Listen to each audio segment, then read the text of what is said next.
নিউজের পক্ষ থেকে সকলকে স্বাগত। আমি প্রগতি শুরু করছি আজকের সংবাদ। দাঁতনে আলু বোঝাই লরি ও কন্টেনারের সংঘর্ষে গুরুতর আহত গাড়ির চালক। জাতীয় সড়কের উপর আলু বোঝাই লরি ও কন্টেনার গাড়ির সংঘর্ষে গুরুতর আহত হলেন এক ব্যক্তি। বৃহস্পতিবার ভোররাতে দুর্ঘটনাটি ঘটেছে পশ্চিম মেদিনীপুর জেলার খড়গপুর বালেশ্বর 16 নম্বর জাতীয় সড়কে দাঁতন থানার বামন পুকুরের কাছে। দাঁতনে আলু বোঝাই লরি ও কন্টেনারের সংঘর্ষে গুরুতর আহত গাড়ির চালক। জাতীয় সড়কের উপর আলু বোঝাই লরি ও কন্টেনার গাড়ির সংঘর্ষে গুরুতর আহত হলেন এক ব্যক্তি। বৃহস্পতিবার ভোররাতে দুর্ঘটনাটি ঘটেছে পশ্চিম মেদিনীপুর জেলার খড়গপুর বালেশ্বর 16 নম্বর জাতীয় সড়কের দাঁতন থানার বামন পুকুরের কাছে। জানা গিয়েছে, এদিন ভোররাতে উড়িষ্যাগামী আলু বোঝাই লরির পেছনে নিয়ন্ত্রণ হারিয়ে ধাক্কা মারে একটি কন্টেনার। দুর্ঘটনায় দুমড়ে মুচড়ে যায় কন্টেনার গাড়ির সামনের অংশ। গুরুতর আহত হন কন্টেনার গাড়ির চালক। আহত চালক এদিন জানান, সামনে থাকা আলু বোঝাই লরিটি হঠাৎ করে ব্রেক কষে দেওয়ায় দুর্ঘটনা ঘটে। খবর পেয়ে ভোররাতে দুর্ঘটনাস্থলে পৌঁছায় দাঁতন থানার পুলিশ ও জাতীয় সড়ক কর্তৃপক্ষ। জাতীয় সড়ক কর্তৃপক্ষের সহযোগিতায় আহত চালককে উদ্ধার করে দাঁতন গ্রামীণ হাসপাতালে চিকিৎসা করায় দাঁতন থানার পুলিশ। এরপর দুর্ঘটনাগ্রস্ত গাড়ি দুটিকেই আটক করে দাঁতন থানার পুলিশ।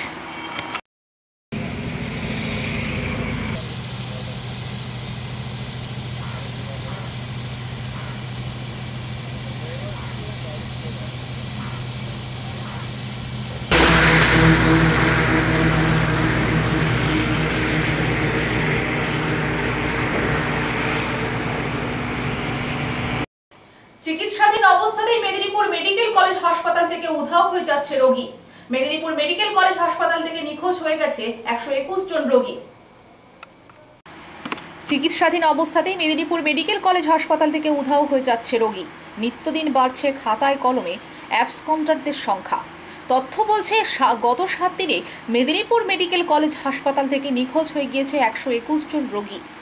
এক দিনেই নিখোঁজ হয়েছে 15 থেকে 20 জন রোগী।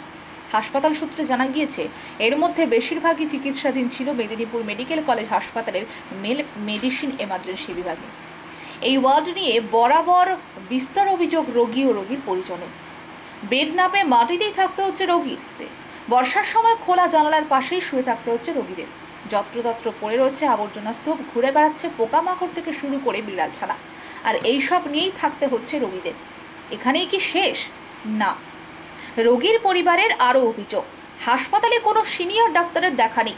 জুনিয়র ডাক্তারদের দ্বারাই চলছে চিকিৎসা। বেশিরভাগ পরীক্ষা নিরীক্ষা করাতে হচ্ছে বাইরে থেকে টাকা দিয়ে। ওষুধপত্র কিনতে হচ্ছে বাইরে থেকে। চারিদিকে পোকামাকড়ে ভর্তি, বৃষ্টি হলে রোগীকে ভিজতে হচ্ছে শুয়ে শুয়ে। কোনো বিষয়ে কর্তব্যরত নার্সদের 10 বার ডাকলে 1 বার আসে। দুর্ব্যবহার করা হয় রোগীর পরিজনদের সঙ্গেও। একের পর এই ছবিগুলোই প্রশ্ন তুলে দিচ্ছে হাসপাতালের পরিষেবা নিয়ে। শুধু পরিষেবা নয়, রোগী নিখোঁজের যে সংখ্যা সামনে আসছে তাতে প্রশ্ন উঠেছে হাসপাতালের নিরাপত্তা ব্যবস্থা নিয়ে। যদি হাসপাতালের বর্তমান দায়িত্বপ্রাপ্ত ফ্যাসিলিটি ম্যানেজার দিলীপ কুমার পলমল রোগী নিখোঁজের বিষয়টি স্বীকার করে নিয়ে জানান, এই নিয়ে ইতিমধ্যেই একটি কমিটি করা হয়েছে হাসপাতাল প্রশাসনের তরফে। তারপর থেকে অ্যাবসকন্ডেন্টের সংখ্যা অনেকটাই কমেছে। যেগুলো অ্যাবসকন্ডেন্ট বলা হচ্ছে ওগুলো সবই ডিসচার্জ হওয়া রোগী। ওরা 2টো পর্যন্ত অপেক্ষা না করেই চলে গেছে। তবে চিকিৎসা সংক্রান্ত বিষয়ে তেমন কোনো অভিযোগ নেই। অভিযোগ এলেই সঙ্গে সঙ্গে ব্যবস্থা নেওয়া হবে।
পরিষেবা কোথায়? তো শুধু ডাক্তারবাবু সারাদিনে 2-4 দেখবে, আর কিছু না, সবকিছু বাইরে।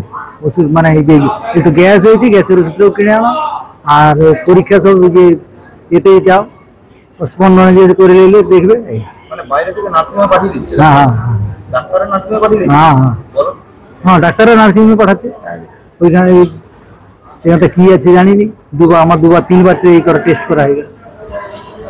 এই সাপে কাটা রোগী এখন তো ভালো আছে, আজকে ছুটি দিবে বলছে, দেখি কি হয়। পরিষেবা পাচ্ছ না এখানে একদম? পরিষেবা আছে, বলেননি, আর যা হচ্ছে হচ্ছে, আর কি বলবো। ওষুধ পাচ্ছ? ওষুধ পাচ্ছ? ওষুধ না, ওষুধ তো কিনতে হচ্ছে স্যার। বাইরে থেকে ওষুধ কিনতে বাজার থেকে। হচ্ছে? বাইরে তো সুলভ মূল্যে ওষুধ দোকান আছে। এই তো ওষুধ, হাই তো ওষুধের তো কাগজ দেবে না, এখান থেকে কিনে আনতে। বাইরে থেকে কিনে আনতে হচ্ছে। হ্যাঁ, একটা অ্যান্টাসিড যদি তো এখানে থাকে, তাহলে কি করি, কি করি? সাধারণ যে ওষুধগুলো সেগুলো পাওয়া যাচ্ছে না, নার্সের ব্যবহার এখানে? না, নার্সগুলো একটু দেখছি আসছে যাচ্ছে, ডাক্তারও দেখান, সব জুনিয়র সিনিয়র থেকে এই উনি। আবর্জনার পাশে আপনাদেরকে এই তো তো উপায় নেই, ওইখানে গ্যাদারিং হয়ে থাকতে হবে, ওইদিকে থাকতে দিচ্ছে না। কি নাম আপনার? তপন পণ্ডিত। কতদিন ভর্তি আছে? কতদিন ভর্তি আছে? আর 2-3 দিন হয়ে গেল। 3 দিন হয়ে গেল, এখনো বেড পাননি? না, একবারে ভালো হচ্ছে না। এই যে পোকামাকড় সব পড়ছে, আমরা এখানে বসে আছি, এই যে নোংরা জিনিসে সব বসে আছি। রোদ হলে পেশেন্টকে রোদ লাগছে, সে বৃষ্টি হলে বৃষ্টি পড়ছে, কোথায় উঠে যাবে রাতের সময়? পোকামাকড় বেড পাওয়া যাচ্ছে না, পোকামাকড়ের সামনে শুতে হচ্ছে। হ্যাঁ, এই যে পোকা দেখুন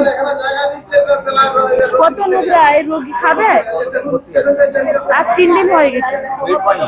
না, কি নাম আপনার? আমার নাম সাবিরা বিবি। ওষুধ পাচ্ছেন? ওষুধ দিচ্ছে, সেই মুখ দিয়ে রক্ত পড়ছিল, রক্ত বমি হয়েছিল। নার্সের ব্যবহার কেমন? নার্সের ব্যবহার খুব ভালো নয়, বলছে ও মানে ব্যবহার যে করছে না, মানে অন্যরকম অভদ্র মতন ব্যবহার। ডাকলে আসছে? ডাকলে মানে 10 বার ডাকলে একবার আসবে। আপনার কি সমস্যা আছে? কি নিয়ে ভর্তি আছে? কি নিয়ে ভর্তি? আমার ছেলে মুখ দিয়ে রক্ত বমি হয়েছে, ওই জন্য আমরা এখানে আসছি। কালকে এন্ডোস্কোপি হয়েছে, হবে আজকে, কালকে ছবি তোলা হয়েছে। ডাক্তার দিকে আসছে? ডাক্তার কালকে রাউন্ডে আসছিল, আজকে আজকে এখনো আসেনি? না। কি নাম আপনার? আমার নাম সাবিরা বিবি। টাকা নেওয়া হচ্ছে? কি করবো দাদা, আমরা কিছু বলতে পারছি না, আমরা তো গোমুখ্য মানুষ, কিন্তু এদের যে মানে পরিসীমার পোকাগুলো তো দেখতে পাচ্ছেন আপনারা, ঠিক আছে? এই যে মেশিনটা নিয়ে আসছি, এই মেশিনটা 4 ঘন্টা ছাড়া ছাড়া দেওয়া দরকার। কালকে রাত 9টায় দিয়েছি, আজ এখন কটা বাজছে দেখো, এখন দিয়েছে এই মেশিনটা। তাহলে কি পেশেন্টটা কি মারা যাবে?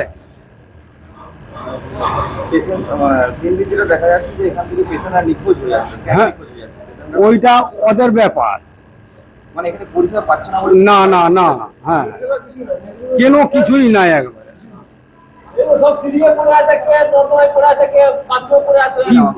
আমার নাম সম্রাট দোলই, আমার বাবার নাম দেবী দোলই। সাংবাদিকরা আসতেই কি এভাবে তৎপরতা নেওয়া না? হ্যাঁ হ্যাঁ, এইটাই করছে, তোমরা আসতেই। কি নাম? আমার নাম সম্রাট দোলই। ডুলুং নদীর জল বইছে কজয়ের উপর দিয়ে বিচ্ছিন্ন জামবনি ব্লকের চিল্কিগড়। টানা বৃষ্টিতে দুকুল ভেসে গিয়েছে ডুলুং নদী, ফলে জলে ডুবে গিয়েছে পর্যটন কেন্দ্র চিল্কিগড়ের ডুলুং নদীর উপর থাকা কজয়। ডুলুং নদীর জল বইছে কজয়ের উপর দিয়ে বিচ্ছিন্ন জামবনি ব্লকের চিল্কিগড়। টানা বৃষ্টিতে দুকুল ভেসে গিয়েছে ডুলুং নদীর, ফলে জলে ডুবে গিয়েছে পর্যটন কেন্দ্র চিল্কিগড়ের ডুলুং নদীর উপর থাকা কজয়। তার উপর দিয়ে প্রবল স্রোতে বইছে জল, আর তাতেই জেলার সদর শহর ঝাড়গ্রামের সঙ্গে বিচ্ছিন্ন হয়ে পড়েছে চিল্কিগড় ও জামবনি ব্লক। চিল্কিগড়ের সঙ্গে যেমন ঝাড়গ্রামের যোগাযোগ বিচ্ছিন্ন হয়েছে, তেমনি জামবনি ব্লকের চিল্কিগড়ের যোগাযোগও বিচ্ছিন্ন হয়ে পড়েছে। একটু বেশি বৃষ্টি হলেই জলে ভেসে যায় ডুলুং নদী, তার ফলে প্রতি বছরের নিয়ম করে বিচ্ছিন্ন হয়ে পড়ে চিল্কিগড়। আর তাতে জামবনি ব্লকের চিল্কিগড়, গিদনি সহ বেশ কয়েকটি এলাকার বাসিন্দাদের সঙ্গে জেলা শহর ঝাড়গ্রামের যোগাযোগ বিচ্ছিন্ন হয়ে পড়ে। এবারেও নিম্নচাপের বৃষ্টিতে সেই অবস্থা তৈরি হয়েছে। এই পরিস্থিতি এড়াতে চিল্কিগড়ের মানুষ নদীর উপর একটি স্থায়ী সেতু তৈরির দাবি জানিয়েছে আসছে দীর্ঘদিন ধরে, কিন্তু তা না হওয়াতেই এই ভোগান্তি বলে গ্রামবাসীদের অভিযোগ।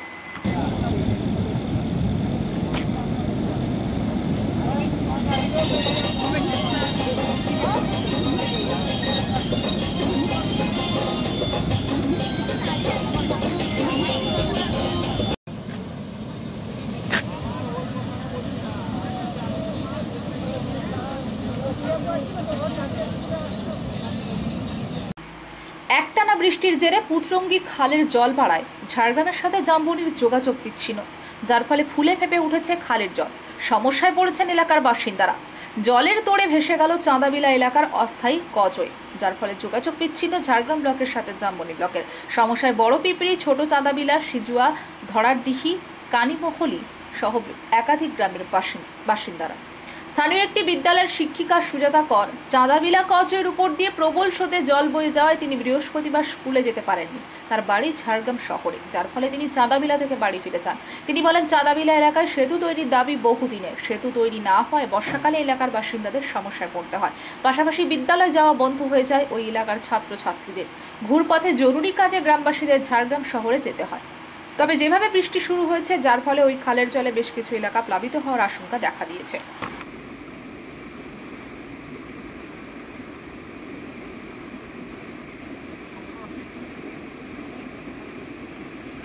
ওই পারে যেতে হবে না, যার নাম না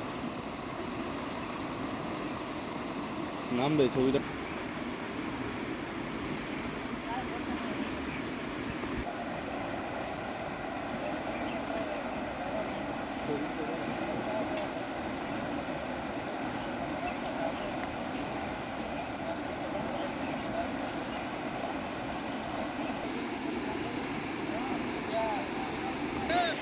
हाँ कब भेजे आज के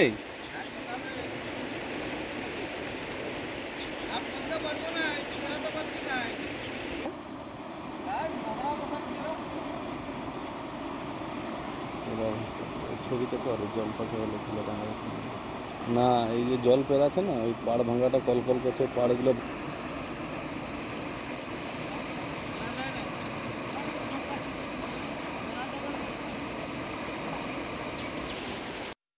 না।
রাজনৈতিক কোনো বিষয় নয়, হকারদের পাশে দাঁড়াতে এবার মহকুমা শাসককে স্মারকলিপি দিল বিজেপি। রাজনৈতিক কোনো বিষয় নয়, হকারদের পাশে দাঁড়াতে এবার মহকুমা শাসককে স্মারকলিপি দিল বিজেপি। প্রসঙ্গত, রাজ্য জুড়ে শুরু হচ্ছে হকার উচ্ছেদ অভিযান, আর যাকে কেন্দ্র করেই বেশ কিছু জায়গায় সমস্যার সৃষ্টি হয়েছে। হকারদেরকে যথাযথ পুনর্বাসনের ব্যবস্থা করে উচ্ছেদ করা উচিত বলে মনে করছে বিজেপি। বৃহস্পতিবার মেদিনীপুর সাংগঠনিক জেলা বিজেপির পক্ষ থেকে মেদিনীপুরের মহকুমা শাসকের দপ্তরে হকার উচ্ছেদ নিয়ে একটি স্মারকলিপি প্রদান করা হয়। স্মারকলিপি প্রদানের পর সংবাদ মাধ্যমের মুখোমুখি হয়ে মেদিনীপুর সাংগঠনিক জেলা বিজেপির মুখপাত্র অরূপ দাস বলেন, হঠাৎ একদিন সকালবেলায় শুনলাম রাজ্যের সর্বত্র সরকারি জায়গা দখল করে বসে থাকা হকারদের উচ্ছেদ করতে হবে। তারপরে শুরু হয়ে যায় হকার উচ্ছেদ। বাদ যায়নি মেদিনীপুরও। সরকারের পদক্ষেপ ভালো, তবে এদেরকে কারা বসিয়েছে? শাসক দলের কাউন্সিলর থেকে শুরু করে নেতা মন্ত্রীরা। এখন তাদেরকে যদি এভাবে হঠাৎ উচ্ছেদ করে দেওয়া হয়, কোথায় যাবে হকাররা? ভারতীয় জনতা পার্টির পক্ষ থেকে আমরা মেদিনীপুর সদরের মহাশাসকের কাছে জানালাম, উপযুক্ত পুনর্বাসন দিয়ে এদেরকে উচ্ছেদ করুন। পুনর্বাসন না দিয়ে কোনোভাবে উচ্ছেদ করা সম্ভব নয়। এই কাজে কোনো ধরনের আমরা ওরা যাতে না হয়, সেজন্য সর্বদল বৈঠক করা হোক। পাশাপাশি কোনো একটি বাজার হবে আর বাকি সব জায়গায় হবে না, তাও চলবে না। হকার উচ্ছেদ করতে হলে জেলার সর্বত্রই করতে হবে। কারণ আপনারা জানেন যে সারা রাজ্যে হঠাৎ করে একদিন ভোরবেলা ঘুম থেকে উঠে মাননীয় মুখ্যমন্ত্রীর মনে হলো যে সরকারি জায়গা নাকি সব দখল হয়ে যাচ্ছে, সেই দখলটা মুক্ত করতে হবে। ভুল কিছু বলেননি, ওনার ছোট ছোট ভাইয়েরা ওনাকে জানিয়েই করেছে, জায়গা দখল করে বিভিন্ন ব্যবসা গড়ে উঠেছে। তো সেই সমস্ত দখলকৃত জায়গা, ফুটপাত, সরকারি জায়গা মুক্ত করতে হবে। সারা রাজ্যের সাথে সাথে মেদিনীপুর শহরেও শুরু হয়েছে। কিন্তু আমাদের বক্তব্য খুব পরিষ্কার যে এদেরকে বসিয়েছে তো বর্তমান শাসক দলের নেতা, কাউন্সিলর, জনপ্রতিনিধিরা। হঠাৎ করে আপনি তুলে দিতে বলছেন, তো তুলে দেওয়ার আগে এদের উপযুক্ত পুনর্বাসনের প্রয়োজন। এদেরকে পুনর্বাসন দিয়ে তবেই উচ্ছেদ করতে হবে। নাহলে আপনি এভাবে গরিব যে হকার ব্যবসায়ীরা আছেন, যাদের এতে পেট চলে, হ্যাঁ, তাদের আপনি এভাবে পেটে লাথি মারতে পারেন না। তাদের পরিবার আছে, তারা যাবে কোথায়? তো আমাদের মহকুমা শাসকের কাছে বা এসডিও ম্যাডামের কাছে এটাই দাবি ছিল যে উপযুক্ত পুনর্বাসন দিয়ে হকার উচ্ছেদ করতে হবে এবং নিরপেক্ষতার সাথে করতে হবে, যে একটা জায়গায় হবে আর শহরের বিভিন্ন জায়গায় হবে না, সেগুলো যে কোনো কারণেই হোক সেগুলো বন্ধ থাকবে। কোথাও কোথাও তৃণমূল নেতাদের প্রশ্রয়, কোথাও পৌরসভার প্রশ্রয় বা প্রশাসনের প্রশ্রয়, তা বললে তো হবে না। আমরা কলেজ স্কোয়ারে দেখলাম ওখানে বেশ কিছু আমাদের হকার ব্যবসায়ী ভাইদের তুলে দেওয়া হলো, কিন্তু ওখানে শাসক দল প্রভাবিত একটা ক্লাব, তারা কিন্তু বহাল তবিয়তে রয়ে গেল। ওই ক্লাবের সাথে চেয়ারম্যান বর্তমান সাংসদের সরাসরি যোগাযোগ আছে, সেই কারণেই কি তোলা হলো না? আর ওটা তো ক্রিমিনালদের ক্লাব, ওখান থেকে নির্বাচনে বুথ দখল করতে বেড়ানো হয়। ওই ক্লাব বিদ্যুৎ চুরি করে তারা বিদ্যুৎ বিক্রি করে, ওদের কারণে একজন মারা গেছে। এই সমস্ত কিছু বিষয় নিয়ে আমরা মহকুমা শাসকের কাছে এসেছিলাম। আমরা সর্বদল বৈঠক ডাকার আহ্বান জানিয়েছি এবং বলেছি উপযুক্ত পুনর্বাসন দিয়ে তবেই উচ্ছেদ করতে হবে। স্কুলে চাল চুরি করতে গিয়ে হাতে নাতে ধরা পড়ল তৃণমূল নেতা। ওই তৃণমূল নেতাকে ঘিরে বিক্ষোভ দেখালো স্থানীয় এলাকাবাসী। বুধবার বিকেলে ঘটনাটি ঘটেছে পূর্ব মেদিনীপুর জেলার এগরা 1 ব্লকের নেগুয়ায়। স্কুলের চাল চুরি করতে গিয়ে হাতে নাতে ধরা পড়ল তৃণমূল নেতা। ওই তৃণমূল নেতাকে ঘিরে বিক্ষোভ দেখালো স্থানীয় এলাকাবাসী। বুধবার বিকেলে ঘটনাটি ঘটেছে পূর্ব মেদিনীপুর জেলার এগরা 1 ব্লকের নেগুয়ায়। স্থানীয় সূত্রে জানা গিয়েছে, বুধবার বিকেলে নেগুয়া সুন্দর নারায়ণ হাই স্কুলের গ্রুপ স্টাফ তথা তৃণমূলের প্রাক্তন পঞ্চায়েত সদস্য মানিক বেরা স্কুলের মিড ডে মিলের চাল টোটোতে করে বাড়ি নিয়ে যাওয়ার সময় স্থানীয়দের সন্দেহ হয়। জিজ্ঞাসা করতে গেলে মানিক বেরা সেখান থেকে পালিয়ে স্কুলের মধ্যে ঢুকে আত্মগোপন করে। টোটো চালককে স্থানীয়রা জিজ্ঞাসা করলে সমস্ত সত্যি বেরিয়ে আসে। ওই চাল চুরি করে দোকানে বিক্রি করার উদ্দেশ্য নিয়ে যাওয়া হচ্ছিল বলে অভিযোগ স্থানীয় এলাকাবাসীর।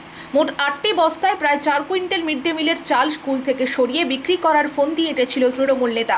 ঘটনার কথা জানাজানি হতেই নেগুয়া বাজারে প্রচুর মানুষ এসে ভিড় জমায়। উত্তেজিত জনতা স্কুল ঘেরাও করে বিক্ষোভ দেখায়।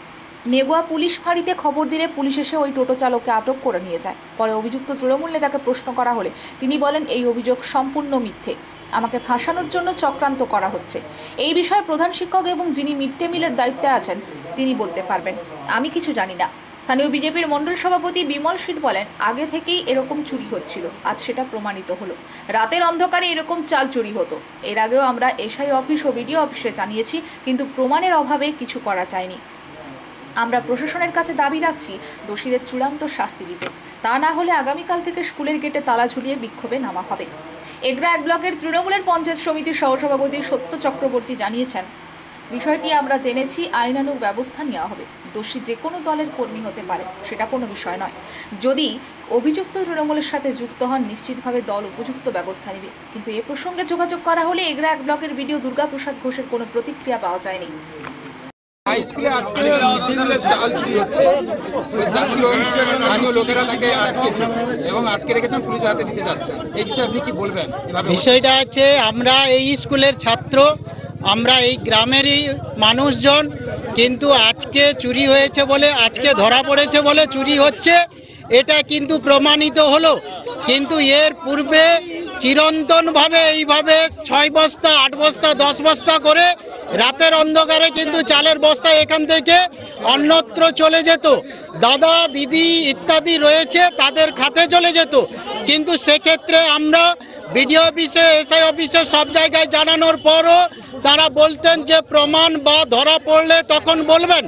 আজকে যখনই এই স্কুল থেকে চাল বোঝাই করে যখন এই টোটোতে করে যাচ্ছে, গ্রামবাসী কয়েকজন ছেলে যখন ধরে এবং ভিডিও ফুটেজ তৈরি করে, তখন কিন্তু এখানে গ্রামবাসী ঘিরে ফেলার পর আমাদের কাছে খবর যেতে আমরাও এসে পৌঁছাই এবং বিডিও অফিসে তার সিও যে আছেন শিববাবুকে আমরা ফোন করে জানাই। 2 বার জানানোর পর 3 বারে তিনি বলেন যে নেগুয়া স্কুলে হেডমাস্টার মশাইকে আমরা ফোন করেছি, কিন্তু তিনি অস্বীকার করছেন যে এই চালের বস্তা নেগুয়া স্কুলের চালের বস্তা নয়। দেখো স্কুলে হেডমাস্টার আনে গাড়ি ছাড়া হবো, ভিডিও আসু, আমরা হেডমাস্টার আসু। হ্যাঁ